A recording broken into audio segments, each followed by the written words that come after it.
Təbii ki, təhlükəsizlikdən sonra Azərbaycan cəmiyyəti üçün vacib olan ən böyük prioritet məsələ Azərbaycanda dini radikalizmin törədə biləcəyi təhlükənin qarşısını almaqdır. Bu olduqca vacib. Bu da elə təhlükəsizliyin bir komponenti. Çünki biz istəsək də, istəməsək də qonşu ölkələrdən Azərbaycanın altında xeyli minalar bastırılıbdır.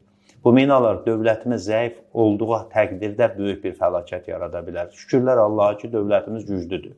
Öz problemini həll edə bilir. Amma beynəlxalq şərtlər çevik dəyişə bilir.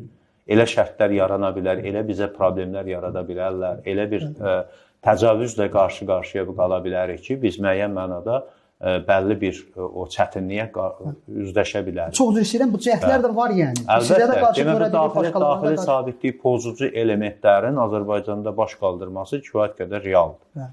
Və belə bir vəziyyətdə biz o dövrü də düşünərək, o ehtimalı da düşünərək bu sahəyə xüsusi diqqət ayırmalıyıq.